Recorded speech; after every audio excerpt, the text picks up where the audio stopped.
Hello ಸ್ನೇಹಿತರೆ, ಎಲ್ಲರಿಗೂ ನನ್ನ ಚಾನಲ್ಗೆ ಸ್ವಾಗತ ಹಾಗೂ ಸುಸ್ವಾಗತ.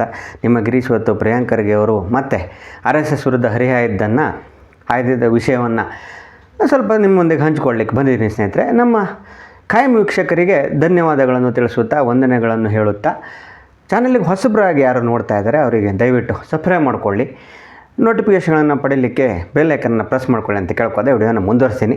ಎಲ್ಲರೂ ಚೆನ್ನಾಗಿದ್ದೀರಾ, ಸೌಖ್ಯವಾಗಿದ್ದೀರಾ ಅಂತ ತಿಳ್ಕೊಂಡು ವಿಡಿಯೋನ ಮುಂದುವರಿಸ್ತೀನಿ ಸ್ನೇಹಿತರೆ. ಅದೇ ನಾವು ಅವಾಗ ಹೇಳ್ದಂಗೆ ಪ್ರಿಯಾಂಕ್ ಖರ್ಗೆ ಅವರು ರಮೇಶ್ ಜಿಗಜಿಣಗಿ ಅವರ ಹೇಳಿಕೆಗೆ ಕೌಂಟರ್ ಕೊಟ್ಟರು. ರಮೇಶ್ ಅವರು ಬಹುಶಃ RSS ಸುದ್ದಿ ಬಂದರೆ ನಾಶ ಆಗಿ ಹೋಗ್ತೀರಾ, ಸುಟ್ಟು ಹೋಗ್ತೀರಾ, ಈ ರೀತಿ ಏನೋ ಒಂದು ಹೇಳಿಕೆ ಕೊಟ್ಟಿದ್ರು ಅನಿಸತ್ತೆ. ಅದಕ್ಕೆ ಉತ್ತರ ಕೊಡುವತ್ತ ಪ್ರಿಯಾಂಕ್ ಖರ್ಗೆ ಅವರು ಇವತ್ತು ಮುನ್ನುಗ್ಗಿದ್ರು ಹಾಗೂ ಹೇಳಿಕೆಯನ್ನು ಕೊಟ್ಟರು. ನಾವು ಅಂಬೇಡ್ಕರ್ ಅವರು ಬರೆದಂತಹ ಸಂವಿಧಾನವನ್ನು ಪಾಲಿಸ್ತೀವಿ, ಅವರ ದಾರಿಯಲ್ಲಿ ನಡಿತೀವಿ. ಆದರೆ RSS ಅವರು ಮನುಸ್ಮೃತಿ ಅದನ್ನು ಪ್ರತಿಪಾದಿಸ್ತಾರೆ, ಚತುರ್ವರ್ಣದಲ್ಲಿ ನಂಬಿಕೆ ಇಟ್ಟಿದ್ದಾರೆ. ತದನಂತರದಲ್ಲಿ ದಲಿತರನ್ನು ಆಳ್ಮಕ್ಕಳ ಥರ ಕಾಣ್ತಾರೆ RSSನವರು. ಅದು ಯಾವಾಗ ಒಂದು ಘಟನೆಯನ್ನು ಪ್ರಸ್ತಾಪಿಸಿ ಒಂದು ಬುಟ್ಟಿ ನೋಡಿದರೆ ಎಲ್ಲ ಒಬ್ಬರು ತಲೆ ಮೇಲೆ ಒಂದು ಬುಟ್ಟಿ ಇತ್ತು, ಅದರಲ್ಲೆಲ್ಲ RSS ಚಡ್ಡಿಗಳಿದ್ದು ಅಂಥೇಳಿ ಲೇವಡಿ ಮಾಡಿದ್ರು. ಅಲ್ಲಿದ್ದವರೆಲ್ಲ ನಕ್ಕರು ಅಂತ ಅನಿಸುತ್ತೆ. ಇವರು ಮೊದಲಿಂದ ಚಡ್ಡಿ ಅಂತೇಳಿ RSSಗೆ ಕರೆದು ರೂಢಿ ಬಿಡಿ. ಕಾಂಗ್ರೆಸ್ ಅವರಿಗೆ, ಎಡಪಂಥೀಯರಿಗೆ, ಬುದ್ಧಿಜೀವಿಗಳಿಗೆ, ಹಿಂದೂ ವಿರೋಧಿಗಳಿಗೆ, ಭಾರತ ವಿರೋಧಿಗಳಿಗೆ ಇವರಿಗೆ ಯಾರು RSS ಕಂಡ್ರೆ ಆಗೋದಿಲ್ಲ. ನಾವು ಇದನ್ನು ಭಾಳ ವರ್ಷದಿಂದ ನೋಡ್ತಾ ಬರ್ತಾ ಇದ್ದೀವಿ. ಇವರು 1947ನಿಂದ ಇವರದ್ದು ಅಟಟೋಪ ಇದ್ದೇ ಇದೆ, ಮೊದಲಿಂದನೇ ಇದೆ. ಪ್ರಿಯಾಂಕ್ ಖರ್ಗೆ ಅವರು ಇತ್ತೀಚೆಗೆ ಬಂದಿದ್ದಾರೆ ಅಂತ ಇಟ್ಕೊಳ್ಳೋಣ. ಅವ್ರ ತಂದೆಯವ್ರ ಕಾಲದಲ್ಲೆಲ್ಲ ಅದೆಲ್ಲ ಅಂದರೆ ಹಿಂದೂ ವಿರೋಧಿ ನೀತಿಯನ್ನೇ ಪಾಲಿಸ್ಕೋತಾ 1947ನಿಂದ ಇವರು ಪಕ್ಷ ಆಳಿ ಈಗ ಇಡೀ ಭಾರತ ದೇಶದಲ್ಲಿ ಒಂದು 3-4 ರಾಜ್ಯದಲ್ಲಿ ಸ್ವಲ್ಪ ಉಳ್ಕೊಂಡಿದೆ. ಆದರೆ ಕೇರಳದಲ್ಲೇನಷ್ಟು ಸ್ಟ್ರಾಂಗ್ ಆಗಿಲ್ಲ. ಕರ್ನಾಟಕದಲ್ಲಿ DK ಶಿವಕುಮಾರ್ ಹಾಗೂ ಸಿದ್ದರಾಮಯ್ಯನವರಿಂದ ಸ್ವಲ್ಪ ಮರ್ಯಾದೆ ಅಂದರೆ ದೊಡ್ಡ ಇದನ್ನು ಒಂದು ಹೇಳ್ಕೊಳ್ಳುವಷ್ಟು ಪ್ರತಿಷ್ಠೆಯಾಗಿ ಕಾಂಗ್ರೆಸ್ ಪಕ್ಷ ಉಳ್ಕೊಂಡಿದೆ ಅಂತ ಹೇಳ್ಬೋದು. ಇರಲಿ, ಇವರು ಹೇಳಿದ ವಿಷಯಕ್ಕೆ ಬರೋಣ. ಹಾಗಾದರೆ ಮನುಸ್ಮೃತಿಯನ್ನು ಚತುರ್ವರ್ಣವನ್ನು ಮನಸ್ಸಿನಲ್ಲಿ ಇಟ್ಕೊಳ್ಳೋದನ್ನು ಹೆಂಗೆ ತೆಗಿಲಿಕ್ಕಾಗತ್ತೆ? ತದನಂತರ RSS ಒಂದು ಹೆಜ್ಜೆ ಮುಂದೆ ಹೋಗಿ ನನಗಂತೂ RSS ಅವಶ್ಯಕತೆ ಇಲ್ಲ, ಈ ದೇಶಕ್ಕೂ ಅವಶ್ಯಕತೆ ಇಲ್ಲ, ಸಮಾಜಕ್ಕೂ ಅವಶ್ಯಕತೆ ಇಲ್ಲ ಅಂತಂದರು. ನಾನೇನು ಇದರಲ್ಲಿ ಅಂದರೆ ಒಪ್ಪಲಿಕ್ಕೆ ತಯಾರಿಲ್ಲ, ಅಂದರೆ ಸಾಧ್ಯ ಇಲ್ಲ. ನಿಮ್ಮ ಪ್ರಕಾರ ಬರೋದಾದರೆ ಬಾಬಾ ಸಾಹೇಬ್ ಅಂಬೇಡ್ಕರ್ ಅವರೇ ಬರೆದ ಸಂವಿಧಾನದಲ್ಲಿ ವಾಕ್ ಸ್ವಾತಂತ್ರ್ಯ ಇದೆ, ಅವರ ಪದ್ಧತಿಯನ್ನು ಪಾಲಿಸಲಿಕ್ಕೆ, ಯಾವುದೇ ಧರ್ಮವನ್ನು ಆಚರಿಸಲಿಕ್ಕೆ ಸ್ವತಂತ್ರ ಇದೆ ಸಂವಿಧಾನದ ಪ್ರಕಾರ. ಅದೇ ರೀತಿ ಇದು ಮನುಸ್ಮೃತಿ ಹಿಂದೂ ಧರ್ಮದ ಪ್ರಕಾರ ಪುರಾತನ ಕಾಲದ್ದು ಒಂದು ಪದ್ಧತಿಯಾಗಿತ್ತು. ಮನುಸ್ಮೃತಿ ಒಂದು ಪುರಾತನ ಕಾಲದ ಒಂದು ಧರ್ಮಗ್ರಂಥ ಇದ್ದಂಗೆ ಮನುಸ್ಮೃತಿ. ತದನಂತರ ಚತುರ್ವರ್ಣ ಪುರಾತನ ಕಾಲದ ಪದ್ಧತಿಯಾಗಿತ್ತು ಹಿಂದೂ ಧರ್ಮದ್ದು. ಮೂಲ ಹಿಂದೂ ಧರ್ಮದ ಪದ್ಧತಿಯನ್ನೆಲ್ಲ ನಾಶಪಡಿಸಿ ಸಂವಿಧಾನವನ್ನು ಬರೆದ್ರು ಅಂತ ಯಾರು ಹೇಳಿದ್ರ ನಿಮಗೆ? ಹಿಂದೂಗಳು ಯಾರು ಹೇಳಲಿಲ್ಲ, ಆದರೂ ಒಪ್ಕೊಂಡಿದ್ದಾರೆ. ಅದನ್ನು ನೀವು ಅದನ್ನು ಇದು ಸ್ವೀಕರಿಸಲೇಬೇಕು ಪ್ರಿಯಾಂಕ್ ಖರ್ಗೆ ಅವರೇ. ಯಾಕೆಂತಂದರೆ ನಿಮ್ಮ ಸಂವಿಧಾನ ಬರೆದಿದ್ದನ್ನು ಎಲ್ಲರೂ ಒಪ್ತಾನೇ ಇದ್ದಾರೆ. ಅಥವಾ ಮೇಲ್ಜಾತಿಯವರು ಒಪ್ಪೋದಿಲ್ಲ ಅಂತಿಲ್ಲ, ಅಥವಾ ಇನ್ಯಾವುದೇ ಜಾತಿಯವರು ಒಪ್ಪೋದಿಲ್ಲ ಅಂತಿಲ್ಲ. ಅಂದರೆ ನೀವು ಮನುಸ್ಮೃತಿ ಅಂತಂದ್ರಲ್ಲ, ಅದಕ್ಕೆ ನಾನು ಆ ವರ್ಡ್ ನಮ್ಮ ಕಾಸ್ಟಿಂದ ಒಂದು ನಿರ್ದಿಷ್ಟ ಕಾಸ್ಟನ್ನು ನಾನು ಉಲ್ಲೇಖ ಮಾಡಿದೆ. ಆದರೆ ಅವಶ್ಯಕತೆ ಇಲ್ಲ ಅಂತ ನೀವು ಹೇಳೋದ್ರಿಂದ ನನಗೆ ಬಹಳಷ್ಟು ಪ್ರಶ್ನೆಗಳು ಉದ್ಭವಿಸಿದವು. 1947ನಲ್ಲಿ ಇದೇ ಭಾರತವನ್ನು ತುಂಡರಿಸಿ ಪಾಕಿಸ್ತಾನ ಅಂತ ನಿಮ್ಮ ಪೂರ್ವಜರು ಅನ್ನೋದಕ್ಕಿಂತ ನಿಮ್ಮ ಪಕ್ಷದ ಜವಾಹರ್ಲಾಲ್ ನೆಹರು ಅವರ ಕಾಲದಲ್ಲಿ ಆಯಿತು. ಅವರ ತಲೆಮಾರೇ ಈಗ ನಿಮ್ಮ ಹೈಕಮಾಂಡ್ ಆಗಿದೆ ದೆಹಲಿಯಲ್ಲಿ, ಅಲ್ವೇ? ತದನಂತರದಲ್ಲಿ ತುಂಡರಿಸಿದ್ರಿ, ಪಾಕಿಸ್ತಾನ ಅಂತ ಮಾಡಿಟ್ರಿ, ಭಾರತ ಅಂತ ಮಾಡಿಟ್ರಿ. ಆದರೆ ಆವಾಗ ಇದೇ ಅಂಬೇಡ್ಕರ್ ಅವರು ಫುಲ್ ಪಾಪ್ಯುಲೇಷನ್ ಎಕ್ಸ್ಚೇಂಜ್ ಮಾಡು ಅಂತ ಹೇಳಿದ್ದಂತ ಸಲಹೆ ಮೊದಲೇ ಕೊಟ್ಟಿದ್ರಂತಲ್ಲ 4-5 ವರ್ಷ ಹಿಂದೆ. 1943 ಟೈಮಲ್ಲೇ ಕೊಟ್ಟಿದ್ರು ಅಂತ ಕೂಡ ಇತಿಹಾಸದಲ್ಲಿ ಉಲ್ಲೇಖವಾಗಿದೆಯಲ್ಲ, ಇದಕ್ಕೇನು ಹೇಳ್ತೀರಾ? ಆದರೆ ನಿಮ್ಮ ಕಾಂಗ್ರೆಸ್ನ ಈಗಿನ ಹೈಕಮಾಂಡ್ ಪೀಳಿಗೆ ಅಂತ ನಾನು ಹೇಳಿದೆ, ಅದೇ ಹಿಂದಿನ ತಲೆಮಾರು, ಅದಕ್ಕೂ ನಾನು ಜವಾಹರ್ಲಾಲ್ ನೆಹರು ಪೂರ್ವಜರು ಅವರು ಮಾಡಿದ್ದೇನು, ಮಹಾತ್ಮ ಗಾಂಧಿ ಅವರು ಮಾಡಿದ್ದೇನು, ಮಹಾತ್ಮ ಗಾಂಧಿ ಅವ್ರು ಬಿಡಿ, ಆದರೂ ಅವ್ರ ತತ್ವವನ್ನೇ ಒಪ್ತಿರಲ್ಲ ನೀವು, ಅವ್ರನ್ನೂ ಸೇರಿಸೇ ಹೇಳ್ತೀನಿ. ಫುಲ್ ಪಾಪ್ಯುಲೇಷನ್ ಎಕ್ಸ್ಚೇಂಜ್ ಯಾಕೆ ಮಾಡಲಿಲ್ಲ? ತದನಂತರ ಅದನ್ನು ಪ್ಯೂರ್ಲಿ ಇಸ್ಲಾಂ ರಾಷ್ಟ್ರ ಅಂತ ಘೋಷಣೆ ಮಾಡಲಾಯಿತು. ಭಾರತವನ್ನು ಜಾತ್ಯತೀತತೆ ಅಂತ ಮಾಡಿಟ್ರಿ. ಜಾತ್ಯತೀತತೆ ಅಂತ ಮಾಡಿದರೆ ಅದಕ್ಕೂ ನಾನೇನು ಹೇಳಲಿಕ್ಕೆ ಹೋಗೋದಿಲ್ಲ. ಇವಾಗ ನೀವು ಜಾತ್ಯತೀತತೆ ಪದ್ಧತಿಯನ್ನು ಸರಿಯಾಗಿ ಎಲ್ಲ ಹಿಂದೂ ಧರ್ಮದವರನ್ನು ಸರಿಯಾಗಿ ಕಾಣ್ತಾ ಇದ್ದೀರಾ? ದಯವಿಟ್ಟು ಪ್ರಶ್ನೆಗೆ ಉತ್ತರ ಕೊಡಿ. ಗಣೇಶನ ಮೆರವಣಿಗೆ ಮಾಡಲಿಕ್ಕೆ ಅದೆಷ್ಟೋ 20 ಪರ್ಮಿಷನ್ ತೊಗೋಬೇಕಂತಲ್ಲ ನಮ್ಮ ಭಾರತ ದೇಶದಲ್ಲಿ. ಜಾತ್ಯತೀತ ರಾಷ್ಟ್ರದ ಪ್ರಕಾರ ಬರೋಣ, ಹಿಂದೂ ರಾಷ್ಟ್ರ ಅಂತ ಹೇಳಲಿಕ್ಕೆ ಹೋಗೋದಿಲ್ಲ.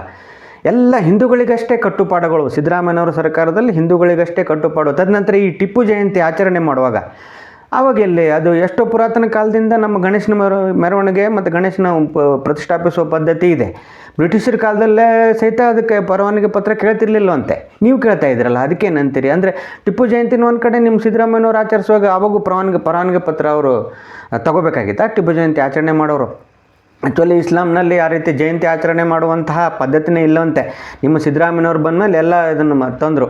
ಆಮೇಲೆ ಎರಡನೇ ಅವಧಿಯಲ್ಲಿ ಹೆಂಗೆ ಸುಮ್ಮನೆ ಕೂತ್ರು ನೋಡಿ. ಎರಡನೇ ಅವಧಿಯಲ್ಲಿ ಅಂದರೆ 2018ರಲ್ಲಿ 13-18 ಇದ್ದಾಗ ಅವ್ರು ಮೊದಲ ಅವಧಿಯಲ್ಲಿ ಅವ್ರು ಜಾರಿ ತಂದರು ಸಿದ್ದರಾಮಯ್ಯನವರು. 18ರ ನಂತರ ಮೊನ್ನೆ 23ರಲ್ಲಿ ಅಧಿಕಾರಕ್ಕೆ ಬಂದಾಗ ಅವರು ಸುದ್ದಿ ಎತ್ತಲಿಲ್ಲ ಜಾಸ್ತಿ. ಯಾಕೆ? 2018ರಲ್ಲಿ ಹೊಡೆತ ತಿಂದಿದ್ರು ಅವರು. ಅದರಿಂದ ಸೋಲ್ಬೇಕಾಯಿತು ಕಾಂಗ್ರೆಸ್ಸು. ಅಂದರೆ ಸ್ಪಷ್ಟ ಬಹುಮತ ಬರಲಿಲ್ಲ ಅಂಥೇಳಿ 2023ರಲ್ಲಿ ಸುಮ್ಮನೆ ಕೂಡಬೇಕಾಯಿತು ಸಿದ್ದರಾಮಯ್ಯನವರು. ಅಂದರೆ ನಿಮ್ಮ ಓಲೈಕೆ ರಾಜಕಾರಣ ಹೇಳಲಿಕ್ಕೆ ಹೋದರೆ ಈ ವಿಡಿಯೋ ಸಾಲೋದಿಲ್ಲ ಪ್ರಿಯಾಂಕ್ ಖರ್ಗೆ ಅವರು. ಅದಕ್ಕಾಗಿ ನಿಮಗೆ ಅವಶ್ಯಕತೆ ಇಲ್ಲ ಅಂತ ನಾವೊಂದು ಮಾತು ನಿಮ್ಗೆ ಹೇಳಿದೆ. ಈಗ ಪಾಕಿಸ್ತಾನ ಮಾಡಿಟ್ರಿ, ಭಾರತ ಮಾಡಿಟ್ರಿ, ತದನಂತರ ಮತ್ತು ಬಾಂಗ್ಲಾದೇಶದ ಉದಯ ಆಯಿತು. ನಿಮ್ಮ ಸೋಕಾಲ್ಡ್ ಇವರು ಪೂರ್ವಜರು ಮಾಡಿದ್ದ ಎಡವಟ್ಟಿನಿಂದ ಗಾಂಧಿಯವರು ಮತ್ತೇನೋ ಅದೇನೋ ಮಧ್ಯ ಭಾರತ ಅಂದರೆ ದಕ್ಷಿಣ ಭಾರತ ಹಾಗೂ ಉತ್ತರ ಭಾರತದ ಮಧ್ಯೆ ಅದೇನೋ ಒಂದಷ್ಟು ಜಾಗ ಕೇಳಿತ್ತಂತೆ ಪಾಕಿಸ್ತಾನ.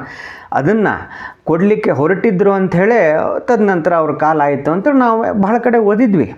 ಅದು ಬಿಡ್ರಿ, ಅದು ಅವ್ರ ಹತ್ಯೆ ಬಗ್ಗೆ ನಾನು ಹೇಳ್ತಾ ಇಲ್ಲ. ಅಂದರೆ ಭಾರತವನ್ನು 4-5 ತುಂಡು ಮಾಡುವಂತಹ ಇರಾದೆ ಪಾಕಿಸ್ತಾನಕ್ಕಿತ್ತು ಹಾಗೂ ಮುಸ್ಲಿಂ ಲೀಗಿಗಿತ್ತು. ಆಮೇಲೆ ಮುಸ್ಲಿಂ ಲೀಗ್ ಇದೆಯಲ್ಲ, ಈಗಿನ ಪಶ್ಚಿಮ ಬಂಗಾಳವನ್ನು ಬಾಂಗ್ಲಾದೇಶಕ್ಕೆ ಕೊಡಬೇಕಂತ ಒಂದು ಕಾಲದಲ್ಲಿ ಹೊರಟಿತ್ತಂತೆ. ಎಲ್ಲ ಭಾಳಷ್ಟು ಇತಿಹಾಸಗಳಿವೆ, ಅವನು ಡಿಟೇಲಾಗಿ ನಾನು ಹೇಳಲಿಕ್ಕೆ ಬರೋದಿಲ್ಲ. ಒಂದೇ ಮಾತು ನಿಮ್ಗೆ ನಾನು ಹೇಳಬಲ್ಲೆ, RSS ಇದ್ದಿದ್ದರಿಂದ ಭಾರತ ಇವತ್ತು 2 ಹೋಳಾದರೂ ಕೂಡ ಒಂದು ಕಡೆ ಅಂತೂ ಸುಭದ್ರವಾಗಿದೆ. ದಕ್ಷಿಣ ಭಾರತ ಕಡೆಯಿಂದ ಯಾವುದೇ ಅಂದರೆ ಮಗ್ಲ ಶತ್ರು ಯಾರಿಲ್ಲ. ಸಮುದ್ರನೂ ಇದೆ. ತದನಂತರ ಈ ಕಡೆ ಪಾಕಿಸ್ತಾನ ಬಾಂಗ್ಲಾದೇಶ ಬಿಡಿ, ಅವರು ಯಾವಾಗಲೂ ಮುಳ್ಳೆ ಅದು. ಅವರಿಗೆ ಸ್ವಲ್ಪ ಯೋಗಿ ಆದಿತ್ಯನಾಥ್ ಹಾಗೂ ಮೋದಿ ಅಂತವರು ಈಗ ನಮ್ಮ ಪಶ್ಚಿಮ ಬಂಗಾಳದಲ್ಲಿ ಸುವೇಂದು ಅಧಿಕಾರಿ ಅವರು ಬಂದಿದ್ದಾರೆ. ಕರೆಕ್ಟ್ ಆಗುತ್ತೆ, ಸರಿಯಾಗತ್ತೆ. ಅಮಿತ್ ಶಾ ಅವರು ಗೃಹ ಸಚಿವರು. ಅದಕ್ಕಾಗಿ ಅಂಥವ್ರು ಇದ್ದಿದ್ದಾಗ ಸ್ವಲ್ಪ ಸರಿಯಾಗಿದೆ. ಈಗ ಇಲ್ಲ ಅಂತಂದರೆ ನೀವು ಇದ್ದಾಗ ನೋಡಿದ್ದೀವಿ ಎಲ್ಲಿವರೆಗೆ ಅಂತಂದರೆ ಭಾರತದ ಇದನ್ನು ಆರ್ಥಿಕತೆಯನ್ನು ಹಾಳು ಮಾಡಲಿಕ್ಕೆ ಪಾಕಿಸ್ತಾನ ಭಾರತದ ಒಂದು ಇದನ್ನೇ ಮಾರ್ಕೊಂಡಿದ್ರಂತೆ. ಈ ಕಾಂಗ್ರೆಸ್ UPA ಸರ್ಕಾರದಲ್ಲಿದ್ದಾಗ ಭಾರತದ ಕರೆನ್ಸಿ ಅಚ್ಚು ಅಂದರೆ ಮುದ್ರಿತವಾಗುವಂತಹ ಒಂದು ರೈಟ್ಸನ್ನೇ ಆ ಮಷಿನನ್ನೇ ಮಾರಿಬಿಟ್ಟಿದ್ರಂತೆ. ಅಂದರೆ ಅಚ್ಚು ಅಂತ ಹೇಳ್ತಾರಲ್ಲ, ಮುದ್ರಣ ಮಾಡೋದು, ಅವನ್ನೆಲ್ಲ ಆಮೇಲೆಲ್ಲ ಹೊರಗೆ ಈಗೆಲ್ಲ ಬರ್ತಾಯಿದೆ, ಒಂದೊಂದೇ ಹೊರಗೆ ಬರ್ತಾಯಿದೆ. ಅದಕ್ಕಾಗಿ RSS ಏನು ಮಾಡಿದೆ ನಿಮಗೆ ಅಂದರೆ, ಪ್ರತಾಪ್ ಸಿಂಹ ಅವ್ರು ಹೇಳಿದ್ದು ಸರಿ ಇದೆ ಅಂತ ಅನಿಸುತ್ತೆ. ಸಿದ್ಧಾರ್ಥ ಬುದ್ಧ ಹೆಸರಿನಲ್ಲಿ ಟ್ರಸ್ಟ್ ಮಾಡ್ಕೊಂಡು KIDB ಜಮೀನು ಗುಳುಮ್ ಮಾಡಲಿಕ್ಕೆ ಆದರೆ ರಿಜಿಸ್ಟ್ರೇಷನ್ ಮಾಡಿಸ್ಕೋಬೇಕಾಗತ್ತೆ ಪ್ರಿಯಾಂಕ್ ಖರ್ಗೆ ಅವರೇ. ಆದರೆ ನಮ್ಮ RSS ಸಂಘಟನೆ ದೇಶದ ಉಳಿತದ ಸಲುವಾಗಿ ಇದ್ದಂತಹ ಸಂಘಟನೆ. ಅದಕ್ಕೆ ಸ್ವಾರ್ಥತೆ ಇಲ್ಲ. ಜಮೀನು ನುಗ್ಗುವಂತಹ ಅಥವಾ ಆಸ್ತಿ ಮಾಡುವಂತಹ ಒಂದು ಉದ್ದೇಶ ಅದರ ನಾಯಕರಿಗಾಗಲಿ RSS ಸಂಸ್ಥೆಗಾಗಲಿ ಇಲ್ಲ. ಜಮೀನು ನುಂಗ್ಲಿಕ್ಕೆ ಬೇಕಾದ್ರೆ ರಿಜಿಸ್ಟ್ರೇಷನ್ ಮಾಡ್ಕೊಳ್ಳೋದು ಕಾನೂನು ಪ್ರಕಾರವಾಗಿ ಎಲ್ಲ ಪ್ರೊಸೀಜರ್ ಮಾಡ್ಕೋಬೇಕಾಗತ್ತೆ ಅಂತ ಪ್ರತಾಪ್ ಸಿಂಹ ಅವರು ಹೇಳಿದರು. ತದನಂತರ ಇನ್ನೊಂದು ಮಾತು ಅವ್ರು ಹೇಳಿದರು, ಅದು ಅನಿಸ್ತು ನನಗೆ. ಅಂದರೆ ಈಗ SIR ವೇಗವಾಗಿ ಎಲ್ಲ ಕಡೆ ಕಂಪ್ಲೀಟ್ ಆಗಿದೆ. ಪಶ್ಚಿಮ ಬಂಗಾಳದಲ್ಲಿ, ಉತ್ತರ ಪ್ರದೇಶದಲ್ಲಿ, ಬಿಹಾರದಲ್ಲಿ ಕಂಪ್ಲೀಟ್ ಆಗಿ ಈ ಕರ್ನಾಟಕದಲ್ಲಿ ನೆಕ್ಸ್ಟ್ ಚಾಲೂ ಆಗ್ತಾಯಿದೆ. ಈಗ ಚಾಲೂ ಆಗಿದೆ ಅನಿಸುತ್ತೆ. ಮೊನ್ನೆ 20 ತಾರೀಕಿನ ಚಾಲೂ ಆಗಿರ್ಬೋದು. ಈಗಾಗಲೇ ಸ್ಟಾರ್ಟ್ ಆಗಿದೆ ಕರ್ನಾಟಕದಲ್ಲಿ. ಅದಕ್ಕಾಗಿ ಈಗ ಬಾಂಗ್ಲಾದೇಶದಿಂದ ವಲಸೆ ಬಂದು ಪಶ್ಚಿಮ ಬಂಗಾಳದ ಮೂಲಕ ಆ ಕಡೆ ಉತ್ತರ ಭಾರತೆಲ್ಲ ಬಂದು ಬಾಂಗ್ಲಾದೇಶ ವಲಸಿಗರೆಲ್ಲ ಕರ್ನಾಟಕ ಕೇರಳ ಕಡೆ ಬರ್ತಾ ಇದ್ದಾರಂತೆ. ಪ್ರತಾಪ್ ಸಿಂಹ ಅವರು ಅದೇ ಹೇಳ್ತಾ ಇದ್ರು. ಅಂದರೆ ನಿಮ್ಮದು ಯಾವ ರೀತಿ ಇದೆ, ಆದರೆ ನೀವು ಗೃಹ ಸಚಿವರಾಗಿ ಅದ್ರ ಬಗ್ಗೆ ಒಂದು ಯಾವುದೇ ಮಾತಾಡ್ತಾ ಇಲ್ಲ. ಅದ್ರ ಬಿಟ್ಟು ದಿನ ಬೆಳಗಾದ್ರೆ RSS ವಿರುದ್ಧ ಹರಿಹಾಯೋದ್ರಲ್ಲಿ ನಿರತರಾಗಿದ್ದೀರಿ. ಯಾವ ರೀತಿ ನೀವು ನಿಮ್ಮ ಕಾರ್ಯವೈಖರಿ ಅಂತ ಅರ್ಥ ಆಗೋದಿಲ್ಲ ಅಂತ ಹೇಳಿದ್ರು. ಅದು ಹೌದು ಅಂತ ಅನಿಸುತ್ತೆ ನನಗೆ. ಅಂದರೆ ಕಾಂಗ್ರೆಸ್ನವ್ರದ್ದೇನು ಮೊದಲಿಂದ ಏನಪ್ಪ ಅಂತಂದರೆ, ದೇಶದ ಭದ್ರತೆಗಿಂತ ಹೆಚ್ಚಿಗೆ RSS ವಿರುದ್ಧ ಹರಿಹಾಯಲಿಕ್ಕೆ, ಹಿಂದೂಗಳನ್ನು ಹೆಂಗೆ ಒಡೆದು ಚುನಾವಣೆಗಳನ್ನು ಗೆಲ್ಲೋಣ. ಈಗ DK ಶಿವಕುಮಾರ್ ಅವ್ರು ನೋಡಿ, SIR ನಮ್ಮ ಮಾಡಲಿಕ್ಕೆ ಕೊಡಬಾರ್ದು ಅಂಥೇಳಿ ಅದೇನೇನೋ ಚಿತ್ರ ಮಾಡ್ತಾಯಿದ್ದಾರೆ ಅಂತ ಅದೆಲ್ಲ ಸುದ್ದಿಗಳು ಭಾಳಷ್ಟು ಮಂದಿ ವಿಶ್ಲೇಷಣೆ ಮಾಡ್ತಾಯಿದ್ದಾರೆ. ಮುಂದಿನ ದಿನಗಳಲ್ಲಿ ಸತ್ಯತೆ ಹೊರಗೆ ಬರಬೇಕು. ಅಂದರೆ SIR ಅಂದರೆ ಈ ಹರಿಪ್ರಸಾದ್ ಅವರು ಇವತ್ತು ಶುರು ಮಾಡ್ಕೊಂಡಿದ್ದಾರೆ ನೋಡ್ರಿ. ನಿನ್ನೆ ಅಧಿಕೃತವಾಗಿ ಇದನ್ನು ಸ್ವೀಕರಿಸಿದರು ಅಧಿಕಾರವನ್ನು KPCC ಅಧ್ಯಕ್ಷರಾಗಿ. SIR ನಿಜವಾದ ಮತದಾರರ ಹಕ್ಕನ್ನು ಕಸ್ಗೊಳ್ಲಿಕ್ಕಂತೆ ಮಾಡ್ತಾಯಿದ್ದಾರಂತೆ. ಅಂದರೆ ಕೋರ್ಟು ಮತ್ತು ಚುನಾವಣಾ ಆಯೋಗ ಯಾವುದು ಇವ್ರಿಗೆ ಅವ್ರ ಹೇಳಿಕೆ ಅಥವಾ ಅವ್ರ ಆದೇಶಗಳು ಯಾವುದು ಇವ್ರಿಗೆ ಸಂವಿಧಾನ ಪ್ರಕಾರ ಅಲ್ಲ. ತಾವು ಹೇಳಿದ್ದು ತಮ್ಮ ಮೂಗಿನ ನೇರದಲ್ಲಿ ಇದ್ದಿದ್ದೆಲ್ಲ ಸಂವಿಧಾನ. ಪ್ರಿಯಾಂಕ್ ಖರ್ಗೆ ಅವ್ರ ಪ್ರಕಾರ ಬರೋದಾದರೆ ಆರ್ ಎಸ್ ಎಸ್ ಮುಕ್ತ ದೇಶ ಹಾಗೂ ಆರ್ ಎಸ್ ಎಸ್ ಮುಕ್ತ ಒಂದು ಸಮಾಜವನ್ನು ನಿರ್ಮಿಸಬೇಕು ಅಂತೇಳಿ ಪಣ ತೊಡಬೇಕು ಅಂತೇಳಿ ಆ ರೀತಿ ಹೇಳ್ಬೋದು. ಆಮೇಲೆ ಇನ್ನೊಂದು ನನಗೆ ಕೊನೆಗಾಗಿ ಅನ್ನಿಸ್ತು, ಹೆಂಗೆ ನಾನು ಆವಾಗ ಪ್ರಸ್ತಾಪ ಮಾಡಿದೆ, ಹಿಂದೂಗಳನ್ನು ಒಡೆದು ಜಾತಿ ನಡುವೆ ವೈಷಮ್ಯ ಮೂಡಿಸಿ ಚುನಾವಣೆಗಳನ್ನು ಗೆಲ್ತಿತ್ತು ಕಾಂಗ್ರೆಸ್ ಪಕ್ಷ 1947 ಈಚೆಗೆ. ತದನಂತರ ಅದರದ್ದೆಲ್ಲ ಬಯಲಾಗ್ತಾ ಬಂತು, ಕೆಲವು ಕಡೆ ಎಲ್ಲ ಪ್ರೂವ್ ಆಯಿತು. ಈಗ ಪ್ರಿಯಾಂಕ್ ಖರ್ಗೆ ಅವರು ಆರ್ ಎಸ್ ಎಸ್ಸನ್ನೇ ಹೊಡಿಲಿಕ್ಕೆ ಹೊರಟಿದ್ದಾರೆ. ಅವರೊಳಗೂ ದಲಿತರು ಮತ್ತು ಬೇರೆ ಮೇಲ್ಜಾತಿ ಅಂದರೆ ಜಾತಿಗಳನ್ನು ಬೇರೆ ಮಾಡಿಬಿಡೋಣ, ದಲಿತರನ್ನು ಸಪ್ರೇಟ್ ಮಾಡಿಬಿಡೋಣ ಆರ್ ಎಸ್ ಎಸ್ನಿಂದ. ತಾವು ಸ್ವತಃ ದಲಿತ ಅದರ ಹಿನ್ನೆಲೆಯಿಂದ ಬಂದವರು. ಅಟ್ಲೀಸ್ಟ್ ದಲಿತರನ್ನಾರು ಸ್ವಲ್ಪ ವೈಮನಸ್ಸಿಗೆ ಹಚ್ಚಿ ಮುಂದಿನ ದಿನಗಳಲ್ಲಿ ಆರ್ ಎಸ್ ಎಸ್ ಸೇರೋರ ಸಂಖ್ಯೆ ಕಡಿಮೆ ಆಗ್ಬೋದು. ಅಥವಾ ಬರೋ 2028 ಚುನಾವಣೆಯಲ್ಲಿ ಈ ಕರ್ನಾಟಕದಲ್ಲಿ ಆರ್ ಎಸ್ ಎಸ್ ಚುನಾವಣಾ ಪೂರ್ವ ಏನು ಪಶ್ಚಿಮ ಬಂಗಾಳದಲ್ಲ ಕೆಲಸ ಮಾಡಿದೆ, ಹಿಂದೂಗಳ ಜಾಗೃತಿ ಮೂಡಿಸ್ತಾ ಇದೆ, ಅದರ ಕೆಲಸಕ್ಕೆ ಅಡ್ಡಗಾಲು ಹಾಕೋಣ.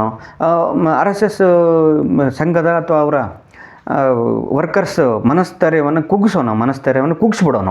ಆರ್ ಎಸ್ ಎಸ್ಸನ್ನು ಹೆಂಗಾರು ಕರ್ನಾಟಕದಲ್ಲಾರು ಒಂದು ಸ್ವಲ್ಪ ನಾವು ಅದಕ್ಕೆ ನಾಗಲೋಟಕ್ಕೆ ಬ್ರೇಕ್ ಹಾಕಿದಂಗೆ ಮಾಡಿದರೆ, ಅಥವಾ ಒಂದು ಸ್ವಲ್ಪ ಏನಾದ್ರು ನಾವು ಗೃಹ ಸಚಿವರಾಗಿ ಕಾನೂನು ಕ್ರಮ ಕೈಗೊಳ್ಳಿಕ್ಕಂತೂ ಆಗೋದಿಲ್ಲ ಇವರಿಗೆ, ಯಾಕಂದರೆ ನ್ಯಾಯಾಲಯಕ್ಕೆ ಹೋಗಿ ಈಗಾಗಲೇ ಮುಖಭಂಗವಾಗಿದೆ. ಅದು ಈ ರೀತಿ ಪದೇ ಹೇಳಿಕೆ ಕೊಟ್ಟಾರೋ ಅವರು ಯಾವ ರೀತಿ ಯಾವುದೇ ಕೆಲಸಕ್ಕೆ ಇಳಿಬಾರ್ದು, ಆ ರೀತಿ ಮಾಡೋಣ ಅಂತೇಳಿ ಹೊರಟಿದಾರೋ ಅಂತೇಳಿ ಪ್ರಿಯಾಂಕ್ ಖರ್ಗೆ ಅವರ ಇವತ್ತಿನ ಮತ್ತೆ ಹೇಳಿಕೆಯಿಂದ ನನಗೆ ಸ್ಪಷ್ಟವಾಯಿತು. ಸ್ನೇಹಿತರೆ, ಬಾಯ್ತಪ್ಪಿನಿಂದ ಏನಾರು ತಪ್ಪಾದರೆ ಕ್ಷಮೆ ಇರಲಿ. ಇನ್ನೊಂದು ವಿಡಿಯೋದೊಂದಿಗೆ ಸದ್ಯದಲ್ಲೇ ಬರ್ತೀನಿ. ಮಧ್ಯಾಹ್ನ ಪವರ್ ಹೋಗಿತ್ತು, ಅದಕ್ಕಾಗಿ ಇವಾಗ ವಿಡಿಯೋ ಮಾಡಿ ಹಾಕ್ತಾಯಿದ್ದೀನಿ, ಕ್ಷಮೆ ಇರಲಿ. ನಾಳೆಯಿಂದ ಆದಷ್ಟು ಟೈಮ್ ಮೇಂಟೈನ್ ಮಾಡ್ತೇನೆ ಅಂತ ಹೇಳ್ಕೊತಾ ಪೂರ್ತಿ ವಿಡಿಯೋ ಕ್ಷಮೆ ಮಾಡೋದಕ್ಕಾಗಿ ಧನ್ಯವಾದಗಳು. ಬಾಯ್ ಸ್ನೇಹಿತರೆ, ಜೈ ಹಿಂದ್, ವಂದೇ ಮಾತರಂ.